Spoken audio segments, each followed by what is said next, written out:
মাধ্যমিক পরীক্ষার জন্য খুবই গুরুত্বপূর্ণ একটি প্রশ্ন। ভিডিওটি সম্পূর্ণ দেখলে উত্তরটা তোমরা খুব সহজেই লিখতে পারবে। তো আমি সৌরভ, আর তোমরা দেখছো স্টাডি উইথ সৌরভ। আজকে আমরা অশোকে একজন কবিতার 3 নম্বর প্রশ্নের সম্পূর্ণ উত্তরটা খুব সহজ ভাষায় শিখব। তো চলো দেখা যাক অশোকে একজন 3 নম্বরের সবচেয়ে গুরুত্বপূর্ণ প্রশ্ন এবং উত্তর। প্রশ্ন নাম্বার 1, আমি তাকে ছেড়ে দিলাম। কে কাকে ছেড়ে দিয়েছিল? এখানে আমি বলতে কবিতার কথক অর্থাৎ কবি নিজেকে বুঝিয়েছেন। ঠিক আছে, এইখানে যে সর্বপ্রথম যে কোশ্চেনটি রয়েছে, আমি তাকে ছেড়ে দিলাম, কে কে ছেড়ে দিল? এখানে আমি বলতে কবি কথক মানে কবি, যিনি কবি তাকে বোঝানো হয়েছে যে কবি তার প্রিয়তমাকে ছেড়ে দিলেন। তো চলো তারপর কোশ্চেনটা দেখে নিই, কাকে ছেড়ে দিয়েছিলেন? এখানে হবে তিনি তার প্রিয়তমাকে ছেড়ে দিয়েছিলেন। কবিতার যে প্রিয়তমার উল্লেখ পাওয়া যায় সে শুধুমাত্র কোনো নিছক শারীরিক নারী নয়, সে কবির দেশভূমির প্রতীক। সে হলো চিরন্তর ভালোবাসা, মানবতা ও শুভবোধের প্রতীক। তাকে ঘিরে তার যে ভালোবাসা ও মূর্ত মানবতা, তাই নারী মূর্তিকে প্রকটিত। কবি তথা কবির কথক বিপ্লব ও কর্তব্যের টানে সেই প্রিয়তমাকে ছেড়ে দূরে চলে গিয়েছিলেন। তো এখানে তোমরা বুঝতেই পারলে, এখানে প্রিয়তমা বলতে কবি কোনো নারীকে বোঝাননি। এখানে প্রিয়তমা বলতে কবি তার নিজস্ব দেশকে বুঝিয়েছেন। তিনি তার কর্তব্য এবং তার দায়িত্বের জন্য তার দেশকে ছেড়ে চলে গিয়েছিলেন। এখানে যে প্রিয়তমার কথা বলা হয়েছে সে আদেও আমাদের ভারত মাতা বা কবির দেশ। কবি যে দেশে থাকতেন সেটা তার দেশের কথাই বলা হয়েছে, যে তিনি তার দেশকে বারান্দায় দাঁড় করিয়ে রেখে চলে গেলেন। তো বুঝতেই পারলে 1 দাগের প্রশ্নটা। তো চলো 2 দাগের প্রশ্নে চলে আসি। সে জানতো না আমি আর কখনো ফিরে আসব না। সে কে? আমি আর কখনো ফিরে আসব না বলার কারণ কি? এখানে সে বলতে পাবলো নেরুদার অশোকে একজন কবিতায় দরজায় অপেক্ষারত প্রিয়তমা মেয়েটির কথা বলা হয়েছে। মানে একটু আগেই বললাম যে এখানে মেয়ে বলতে কিছুই না, এখানে কবিতার দেশকে বুঝিয়েছেন। কিন্তু আমাদের যে কবিতা ওটাতে উল্লেখ আছে প্রিয়তমার, পরে গিয়ে সেটা বোঝায় যে এটা প্রিয়তমা কোনো নারীর কথা না, এটা একটি দেশের কথা। তো তিনি এই কথাটাই বলছেন যে তিনি অপেক্ষাকৃত মেয়েটিকে দরজায় দাঁড় করিয়ে রেখে তিনি চলে গেলেন কবি। তো পরের প্রশ্নটা দেখি, আমি আর কখনো ফিরে আসবো না বলার কারণ কি? পাঠ্য কবিতাটি শুরু হয় এক বিদায় দৃশ্যকে অবলম্বন করে। কবির দরজায় প্রিয়তমাকে ফেলে রেখে কবি চলে যান বহু দূরে, অজ্ঞাত কোনো স্থানে। এই যাত্রার কারণ কবিতায় উল্লেখিত হয় না, কিন্তু এটা স্পষ্ট হয়ে ফুটে ওঠে তিনি তার ভালোবাসার নারী, প্রিয় ঘরবাড়ি এবং পছন্দের শহরটিকে ছেড়ে চলে যেতে বাধ্য হন। এই সমস্ত কিছুর সঙ্গেই বিচ্ছেদের এ ঘটনা কবিকে পরিত ও বিচলিত করে, অথচ মেয়েটি তা বুঝতে পারে না। মেয়েটির জীবনে প্রিয়তমার জন্য অন্তহীন অপেক্ষার পালা এইভাবেই নীরবে নেমে আসে। মানে এখানে যেটা যে বলেছে আমি আর ফিরে আসবো না, মেয়েটি জানতোই না যে কবি ফিরে আসবে না। কবির ফিরে আসার ইচ্ছে ঠিকই ছিল, কিন্তু তিনি তার দেশকে বাঁচানোর জন্য, তিনি কিছু কর্তব্য পালনের জন্য তিনি তার দেশকে ছেড়ে চলে যান। এবং অপেক্ষাকৃত মেয়েটি ভাবে তিনি হয়তো ফিরে আসবেন 1 বছর 2 বছর 3 বছর পর ফিরে আসবেন, কিন্তু তিনি আর কখনোই ফিরে আসেন না। তো চলো দেখা যাক 3 নম্বরের প্রশ্ন। তারপর যুদ্ধ এলো। যুদ্ধ আসার ফলে কি পরিণতি ঘটেছিল? অর্থাৎ তারপর যুদ্ধ এলো, যুদ্ধ শুরু হলে কি কি ঘটনা ঘটলো? অ্যান্সার হবে পাবলো নেরুদা রচিত অশোকে একজন কবিতায় কবিতার প্রিয়তমাকে অপেক্ষায় রেখে দূরে চলে যাওয়ার পর একদিন ভয়াবহ বীরভৎসতা নিয়ে যুদ্ধ নেমে এলো।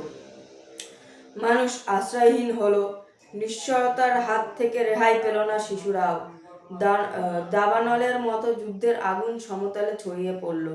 ধ্বংস হলো দেবালয় এবং তার ভিতরে দেবতারা। তাদের দেবত্ব নষ্ট হলো, মানুষকে তারা স্বপ্ন দেখাতে বাধ্য হলো। কবির সেই মিষ্টি বাড়ির ঝুলন্ত বিছানা, গোলাপি গাছ, প্রাচীন জল তরঙ্গ সব চূর্ণ ও ভস্ম হলো যুদ্ধের আগুনে। ঠিক এইভাবেই শহরটা পুড়ে গেল।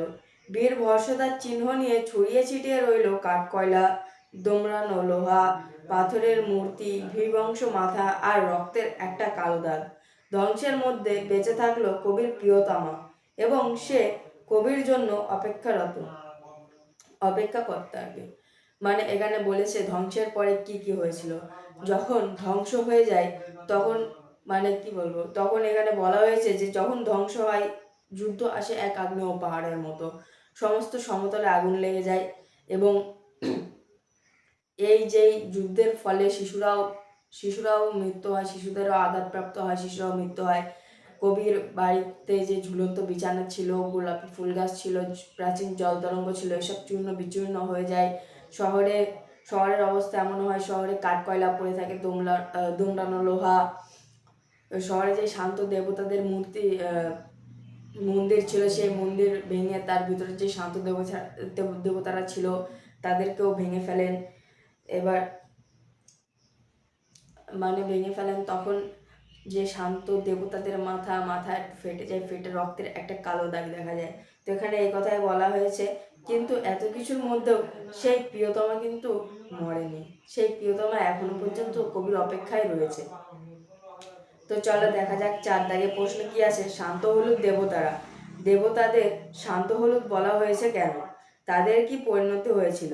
তো অ্যান্সার হবে অশোকে একজন কবিতায় কবি চলে যাওয়ার পর একসময় যুদ্ধ বাঁধল। সেই যুদ্ধের বিভীষিকায় নগর সভ্যতা, কবির স্বপ্নের ঘরবাড়ি সব চূর্ণ হয়ে গেল। এমনকি ধ্বংস হলো দেবতাদের মন্দিরও।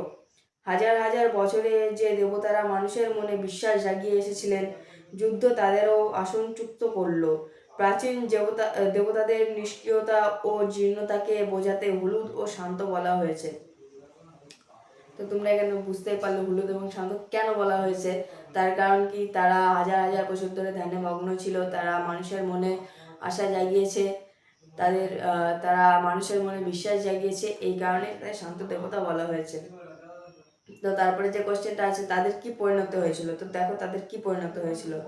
যুদ্ধে আগুনে নগর পুড়লে দেবালয় বাদ যায় না।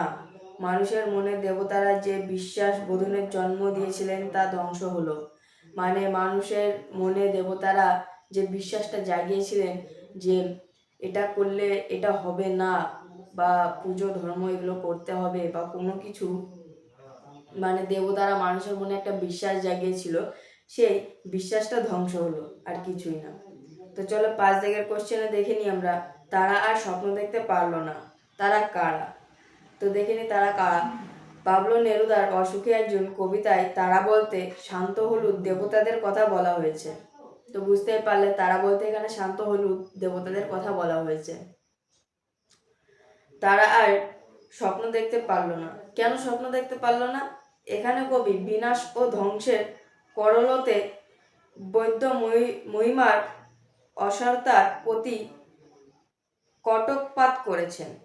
মানবতার অপচয়, প্রাণহানি কিংবা চূড়ান্ত বীরবর্ষতার সময় কোনো দৈমাত্ম প্রতিরোধ গড়ে তুলতে পারে না। মানুষের মতোই এইরকমভাবে যুদ্ধ তাণ্ডবের ভয়াবহতা তারাও নিশ্চয় অস্তিত্বহীন এবং চূর্ণ বিচূর্ণ হয়। তাই এক কথায় দৈব ক্ষমতার ফানুস চুরমার হয়ে যাওয়ার তাদের যে মানুষকে স্বপ্ন দেখানোর ক্ষমতা লোপ পায়, আলোচ্য অংশে কবিতার এই ভাবনায় প্রকাশ পেয়েছে।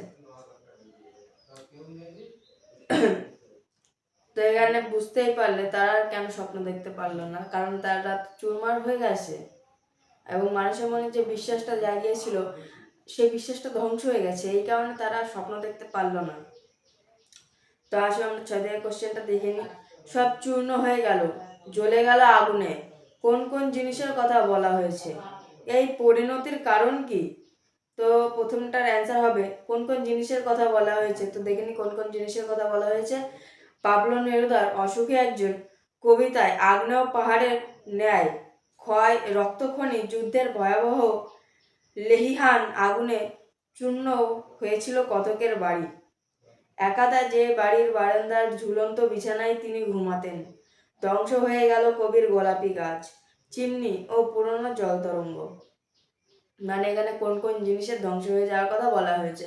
তো এখানে কবি বলেছেন যে আগ্নেয় পাহাড়ের মতো যে যুদ্ধটা নেমে এসেছিল, তাতে তার ঘর বাড়ি এবং তার ঘরে ঝুলন্ত বিছানা, গোলাপি ফুল গাছ, চিমনি ও জল তরঙ্গ এগুলো সব ধ্বংস হয়ে যায়। তো দেখে নি পরের প্রশ্নটা, এই প্রশ্নে কি লিখে আছে পরেরটাই, এই পরিণতির কারণ কি? তো চল দেখে নি এই পরিণতির কারণ কি। সময় পেরিয়ে যখন যথাযথই মুক্তির আহ্বান হয়, সমাজ পরিবর্তনের প্রয়োজন আসে, তখন বিপ্লবী মানবতার যুদ্ধ অবশ্য আবি হয়ে ওঠে। প্রবল লড়াইয়ে যে হত্যা লীলা চলে, সেখানেই রেহাই পায় না শিশুরাও। ধ্বংস হয় স্বাদের সুন্দর বাড়ি, যেখানে একদিন ছিল শহর, সেখানে ধ্বংস স্তূপের চিহ্ন হয়ে পড়ে থাকে শুধু কাঠকয়লা, দোমড়ানো লোহা আর মৃত পাথরের মূর্তির বিশদ মাথা। কতকের প্রিয় স্মৃতিময় জিনিস চূর্ণ হয়ে যায়, জ্বলে যায় ভয়াবহ যুদ্ধের কারণে। মানে যুদ্ধের কারণে কি কি হয়েছিল? যুদ্ধের কারণে কবির, এখানে বলা হয়েছে যে যুদ্ধের কারণে কবির প্রিয় ঘর বাড়ি, তার ঘরে ঝুলন্ত বিছানা, গোলাপি গাছ, জল তরঙ্গ, চিমনি এইসব নষ্ট হয়ে যায়। এই যুদ্ধের হাত থেকে শিশুরাও রেহাই পায়নি এবং যেখানে ছিল শহর, সেখানে কাঠকয়লা, দোমড়ানো লোহা, মৃত পাথরের বিভীষণ মূর্তি, ঠিক আছে, ভাঙা মাথা আর কি, এসব দেখতে পাওয়া যায় এবং সে মাথায় একটি কালো রক্তের দাগও ছিল। তো এখানে এই কথাই বলা হয়েছে যে এই যে যুদ্ধটা এসেছিল, এটা সবকিছু ধ্বংস করে দিয়ে যায়। তো দেখে নিই আমরা 7 দাগের কোশ্চেনটা। আর সেই মেয়েটি আমার অপেক্ষায়, মেয়েটি কে? তো দেখে নিই মেয়েটি কে। পাবলো নেরুদার অসুখে একজন কবিতায় সেই মেয়েটি হলো কতকের প্রিয়তমা, যাকে অপেক্ষায় রেখে কথক অর্থাৎ কবি বহুদূরে চলে গিয়েছিলেন। তো এখানে সেই মেয়েটি, ওই দেশভূমি, ওই প্রিয়তমার কথাই বলা হয়েছে যে সেই মেয়েটিকে, সেই মেয়েটি হলো কথকের প্রিয়তমা, সেই মেয়েটি হলো কবির প্রিয়তমা, মানে ওই দেশ। প্রিয়তমা বলতে ওটা দেশকে বুঝিয়েছে। তো দেখে পরে কোশ্চেনটা, সে অপেক্ষা করে কেন? সে অপেক্ষা করার কারণটা কি দেখে নি, চলো উত্তরটা আমরা। কবি যে আর ফিরে আসবে না এ কথা তার প্রিয়তমা জানতো না। মানে কবি যে আর কখনো ফিরবে না এই কথা তার প্রিয়তমা একদমই জানতো না। সে ভেবেছিল হয়তো কবি ফিরে আসবে, কিন্তু কবি তো আর ফিরবে না। তো দেখে নি তারপর কি আছে, তার অপেক্ষা বোঝা গভীর থেকে গভীরতা হলেও সে ভেঙে পড়েনি। এই মেয়েটিকে ধ্বংস যেন স্পর্শ করতে পারে না। মৃত্যু, যুদ্ধ, হিংসা, দাঙ্গার স্পর্শ পেরিয়েও তাই সে অমলিন থাকে, কারণ ভালোবাসার কখনো মৃত্যু হয় না। সে সময় থেকে সমান্তরে অপেক্ষা করে বয়ে চলে নিজস্ব ধারায়। সমূহ ধ্বংস ও বর্বরতার মাধ্যমেই তাই অসুখী মেয়েটি তার ভালোবাসার অতি ও আকুতিকে অনুবাদ দীপিশাখার মতো জ্বালিয়ে রাখে। মানে এতই যে ধ্বংস হলো, এতই যে যুদ্ধ এলো, কিন্তু মেয়েটির গায়ে হাত লেগেও যেন হাত লাগেনি, স্পর্শ হয়নি, ওই যুদ্ধে যেন তাকে স্পর্শ করতে পারেনি, এর জন্য মেয়েটির মৃত্যু হলো না। আর এখানে বলা হয়েছে যে যে ভালোবাসার কখনো মৃত্যু হয় না, এই কারণেই মেয়েটির মৃত্যু হয় না। সে একাধিক অপেক্ষা করে সেই দরজায় দাঁড়িয়ে রয়েছে যে কবি ফিরে আসবে। তো এখানে এই কথাই বলা হয়েছে, ঠিক আছে। তো দেখে নিই আমরা 8 দাগের কোশ্চেনটা। পাথরের মতো বছরগুলোকে পাথরের মতো বলা হয়েছে কেন? তো উত্তরটা দেখি। জীবন ও জীবিকার জন্য বাসভূমি ছেড়ে দূরে চলে যায় তার প্রিয় মানুষটি, কে ফিরে আসবে না এ কথা কবির প্রেমিকার অজানা ছিল, কিন্তু জীবন এতে থেমে থাকেনি।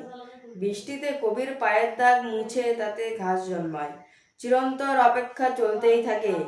দীর্ঘ প্রতীক্ষায় থাকা নারীর জীবনে তার প্রিয়তমার অনুপস্থিতি বছরগুলো যেন পাথরের বোঝা হয়ে তার মাথার উপর নেমে আসে।